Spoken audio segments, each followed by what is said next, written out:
Halo semuanya, Assalamualaikum warahmatullahi wabarakatuh. Saya Audin Samurana, NIM 2010-2038. Di sini saya dan teman saya akan mencoba menjelaskan apa itu Natural Language Processing atau NLP. Tanpa berlama-lama lagi, kita akan langsung cek saja slide berikut.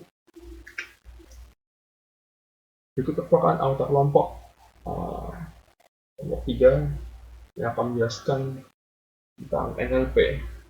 Masing-masing orang akan menjelaskan bagiannya masing-masing. Next. Ada 3 pokok pembahasan yang akan kita bahas pada kesempatan kali ini, yaitu apa itu Natural Language Processing, yang kedua, teknik apa saja yang digunakan dalam NLP, yang ketiga, bagaimana sistem NLP menginterpretasikan bahasa yang awalnya bahasa manusia menjadi bahasa mesin yang dapat mereka pahami.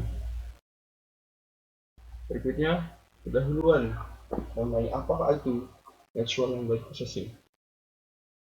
Bagaimana cara kecerdasan buatan seperti Google Assistant atau Alexa memahami instruksi yang kita berikan? Natural Language Processing adalah program yang digunakan untuk memahami instruksi tersebut. Istilah ini mungkin asing di telinga awam, tapi sebenarnya cukup sering ditemui dalam aktivitas sehari-hari yang tak disadari.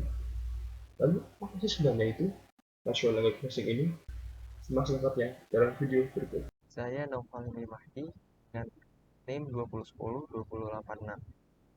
Di sini saya akan membahas tentang apa itu Natural Language Processing. Natural Language Processing atau yang disingkat NLP adalah cabang dari kecerdasan buatan yang berhubungan dengan interaksi antara komputer dan manusia menggunakan bahasa alami. Menurut Textmetrics, NLP digunakan untuk mengukur sentimen dan menentukan bagian mana dari bahasa manusia yang penting. Natural Language Processing digunakan untuk aplikasi berikut. Yang pertama, aplikasi terjemahan bahasa seperti Google Translate. Yang kedua, aplikasi pengolah kata seperti Microsoft Word dan Grammarly. Ia menggunakan NLP untuk memeriksa keakuratan tata bahasa teks. Yang ketiga, aplikasi chatbot ataupun Interactive Voice Response (IVR) untuk menanggapi permintaan pengguna tertentu. Yang keempat, aplikasi personal assistant seperti OK Google, Siri, Cortana, dan Alexa. Untuk materi selanjutnya akan dijelaskan oleh rekan saya. Ya baik, saya Arjuna Jihad Ramadan dengan NIM 2010-2035. Saya akan membahas berbagai pendekatan yang digunakan agar komputer dapat memahami bahasa manusia. Pendekatan yang digunakan komputer terbagi menjadi 3. Yang pertama, ada pendekatan simbolik.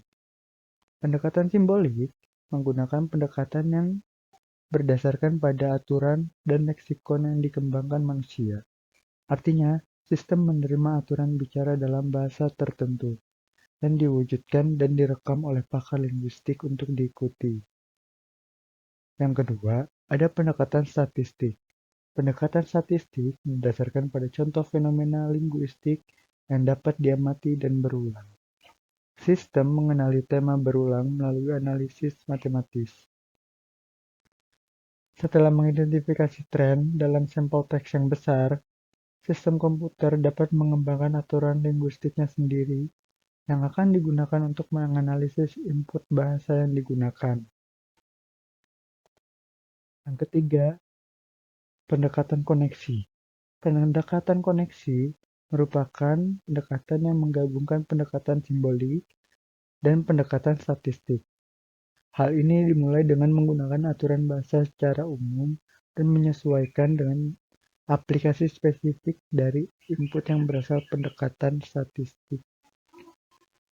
Itu saja dari saya. Selanjutnya akan dibawakan oleh rekan saya.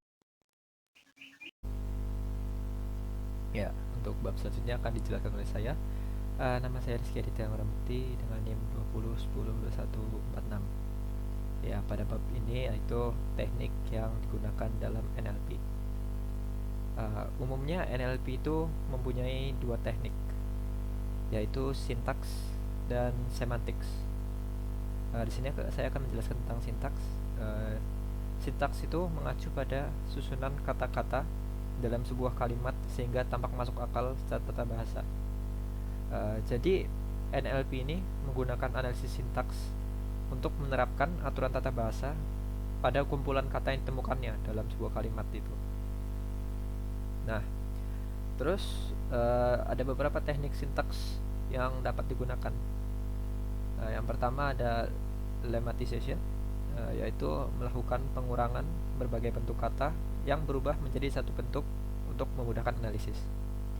Yang kedua ada segmentasi morfologis, yaitu melibatkan pembagian kata menjadi unit-unit individu atau morfem. Yang ketiga segmentasi kata, yaitu membagi sebagian besar teks berkelanjutan menjadi unit-unit yang berbeda. Ya, untuk selanjutnya, slide selanjutnya akan dijelaskan oleh teman saya. Terima kasih. Baik, di sini saya Muhammad Arif Sultoni dengan NIM 2010236. Di sini saya akan melanjutkan tentang ada beberapa teknik sintak yang bisa digunakan. Ya, terus ada yang selanjutnya ada penandaan part of speech dengan mengidentifikasi bagian dari ucapan untuk setiap kata. Selanjutnya ada parsing dengan melakukan analisis tata bahasa untuk kalimat yang disediakan. Selanjutnya ada pemutusan kalimat dengan menempatkan batas kalimat pada sepotong teks besar.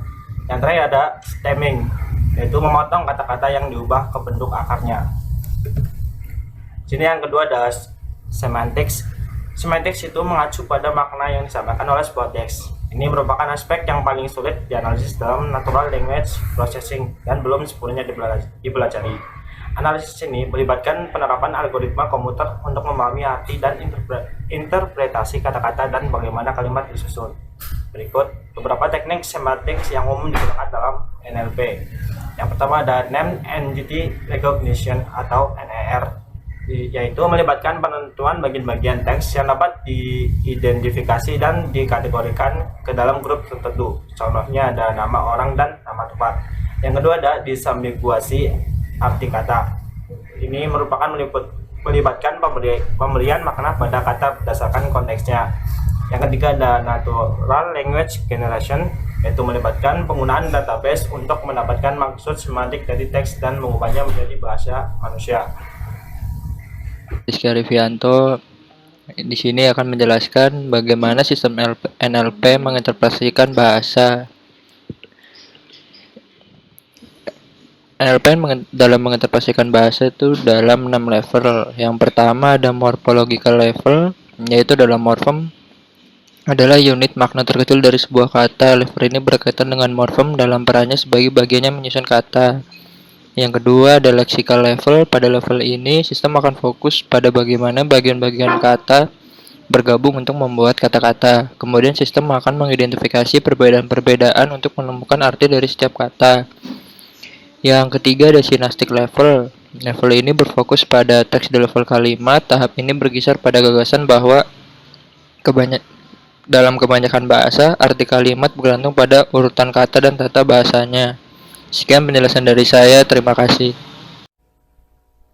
Yang keempat, semantic level. Pada level ini, sistem berfokus pada bagaimana konteks kata dalam kalimat membantu menentukan arti kata pada tingkat individu.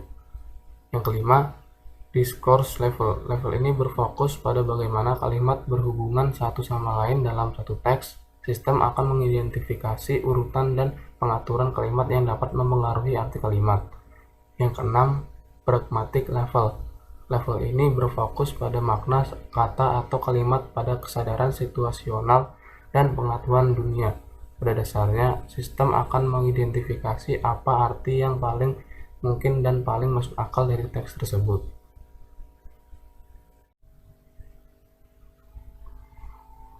Baik, selanjutnya saya Muhammad Aldo Febrian Harahap, NIM 2010-2003 akan membacakan pertanyaan untuk teman-teman semuanya. Jadi pertanyaannya adalah, bagaimana sistem NLP menginterpretasikan bahasa? Sebutkan dan jelaskan. Sekali lagi, bagaimana sistem NLP menginterpretasikan bahasa? Sebutkan dan jelaskan. Untuk menjawab pertanyaan ini, teman-teman cukup menjawab pertanyaan ini dengan mengetikkan jawaban teman-teman di kolom komentar YouTube kami. Ya, dari pemaparan yang disampaikan oleh teman-teman saya sebelumnya mengenai apa itu Natural Language Processing, dapat ditarik kesimpulan bahwa tujuan dari terciptanya Natural Language Processing atau pemrosesan bahasa natural adalah agar komputer mencapai pemahaman bahasa yang mirip dengan manusia, di mana dapat mengerti apa yang dikatakan oleh manusia, yakni bahasa kita sehari-hari. Ketika hal ini tercapai, komputer dapat memahami, menarik kesimpulan, meringkas, menerjemahkan, dan menghasilkan teks dalam bahasa manusia.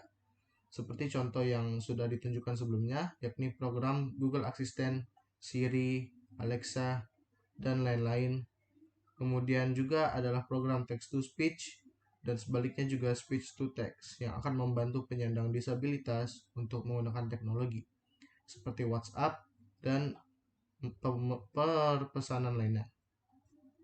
Dengan begitu, komputer menjadi lebih optimal dalam bertugas membantu aktivitas manusia, baik itu di dunia nyata maupun di dunia maya.